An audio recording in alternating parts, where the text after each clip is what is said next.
So hello everyone, welcome back to my channel Ankit lifestyle. তোমরা সবাই কেমন আছো? আশা করি খুব ভালো আছো। আমিও খুব ভালো আছি। তো দেখতেই পাচ্ছ আজকে যেহেতু শ্রাবণের সোমবার ছিল, মানে লাস্ট সোমবার অ্যান্ড শেষ সোমবার, তো আমি মেহেন্দি পরে নিয়েছি। তো ঠাম্মি দেখো এদিকে কত ফুল এনেছে, আর এগুলো ফুল যেহেতু এনেই দিয়েছে, তো আমি আর ফুল তুলতে গেলাম না, তো আমি চলে যাচ্ছি এখন আকন্দ ফুল আনতে। আর এই যে আমি বাড়ি থেকে বেরিয়ে পড়েছি, দেখতেই পাচ্ছ। আর হাতের মধ্যে আবার একটা কেরি নিয়ে নিয়েছি, কারণ ঝুড়ি নিয়ে খুব প্রবলেম হয়। তো আমি ভাবলাম যে একটা নতুন কেরি নিয়ে নিই। তো আমি নতুন একটা কেরি নিয়ে নিয়েছি ফুল আনতে যাওয়ার জন্য। আর সকাল সকাল দেখো মুখটা কত ফুলে আছে না বলো। আর সকাল সকাল অনেক সকালে যেহেতু উঠেছিলাম, তো দেখতেই পাচ্ছ কেউ মানে সেরমভাবে দরজা খুলেনি। আর আমি যেহেতু পাড়া গ্রামে থাকি, তো দেখতেই পাচ্ছ আমার পাড়া গ্রামটা কেমন, মানে পাড়াটা কেমন। তো আমি বেরিয়ে পড়েছি, বাগান হয়ে আসলাম আমি যেহেতু। তো এইদিকে দেখতেই পাচ্ছ রোডের মধ্যে অনেকে উঠে গেছে, তবে বেশি লোক ছিল না যেহেতু শুনশান ছিল। তো আমি দেখতেই পাচ্ছ এই যে এই গাছটাতে সেরকম, ওখানে একটা গাছ ছিল তো ওখানে সেরকমভাবে ফুল পাইনি। আর এই গাছটাতে না প্রচুর ফুল ছিল। আমার এখানে এর আগে আসা হয়নি, আমি ওদিক থেকে ফুল তুলে নিয়ে যাচ্ছিলাম। আজকে দেখছি যে ওই গাছটা কেটে দিয়েছে। তো দেখতেই পাচ্ছ এখানে কত সুন্দর ফুলগুলো ফুটেছে। আমি এক কেজি নিয়ে নিয়েছি ফুল, যেহেতু বাড়িতেও পুজো দিতে হবে, মন্দিরেও আবার মারাও এখন করছে সোমবার, তো মারাও দিবে। তো এদিকে ঠাম্মি দেখো বেলের পাতা আনতে গেছে, পুরো বেলের ঠাল ভেঙে নিয়ে চলে এসছে। আর এদিকে আমি ফুলগুলো না ভাবছিলাম যে মালা করবো না এমনি রাখবো, তো ভাবতে ভাবতে আবার মালা করেই নিলাম।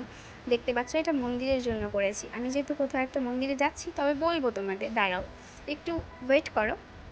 সবার কা ফল মিঠা হতা হয়। আর এটা আমার ছোট্টখাট্ট মহাদেবের জন্য একটা ছোট্টখাট্ট মালা করে নিয়েছি। দেখো তো কি সুন্দর লাগছে আমার মহাদেবকে, খুব সুন্দর লাগছে। আমার তো খুব ভালো লাগে এই ফুলটা, আর এই ফুলের মালাটাও খুব ভালো লাগে। একে একে আমি সব কিছু দিয়ে দিলাম। আর আজকে না দুধের প্রচুর প্রবলেম ছিল, মানে কি বলবো, দুধ মানে ছিলই না বলা চলে। তো আমি আমার পুজো শেষে দেখতে পাচ্ছি যে দুধ এনে দিল বাবা। তো তারপর দেখো আমি একে একে গোটা ফল, কাটা ফলের প্রসাদে 4 রকম হয়েছে। তারপর ভাবলাম যে আরও একরকম দেওয়া যাক, যেহেতু 5 রকমই দেওয়া হবে তো ভালো লাগবে দেখতে থালাটা। তো আমি এদিকে আপেল, নাশপাতি, পেয়ারা, কলা সব কিছু আমি কেটে নিয়েছি। আর সব বাদবাকি আমি ফলগুলো দিয়েছিলাম গোটা। আর এদিকে সব ঠাকুরগুলোকে আমি পুজো দিয়ে নিয়েছি দেখো সব।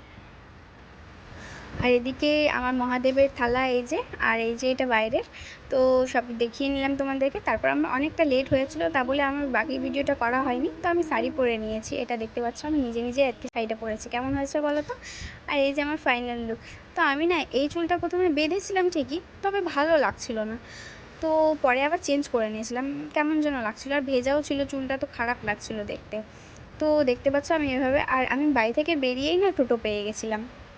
আমার বাড়ি থেকে সহজে টোটো পাওয়া যায় না। তারপর আমি চাঁচলে গিয়ে বাসে উঠে একা একাই যাচ্ছিলাম, মনের মানে কি বলবো, গুনগুন করতে করতে।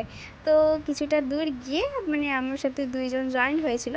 কারা সে 2 জন, তো দেখতেই পাবো, ভিডিওটা দেখতে দেখতে থাকো তোমরা। আর এই যে না এদিকে ভিডিও করছিলাম বলে কন্ট্রাক্টরটা না প্রচুর তাকাচ্ছিল আমার দিকে। তো এই দিকে দেখো আমি চলে এসেছি মন্দিরে। আর এটা কোন মন্দির বলো তো? আমি তোমাকে বলেছিলাম তোমাদের, এটা হলো অমৃতি মন্দির, মালদাতে, মানে মালদাতে আছে এই মন্দিরটা, মালদা থেকে একটু একটু কিছুটা ভিতরে। তো এই যে দিদি দেখো, আমি দিদিকে হাই করতে বলছিলাম, দিদি হাই করো। আর এদিকে অভি বলছে আমি করবো না হাই, আমি বললাম হাই। হর হর মহাদেব সবাই মিলে একটু বলে নিলাম। আর প্রচুর ভিড়, মানে কি বলবো, পুজো তো ঠিকঠাক দেওয়াই যাচ্ছে না, তারপরেও তোমাদের কষ্ট করে মানে একটা ভিডিও করে নিলাম। আর এই যে আমি চলে এসেছি বাড়ি যাওয়ার জন্য। তো দেখতে পাচ্ছ আমি কত ঘেমে গেছি। আর তো আমার ভিডিওটা কেমন লাগলো অবশ্যই জানিও, আর ভালো লাগলে লাইক কমেন্ট শেয়ার করে দিও।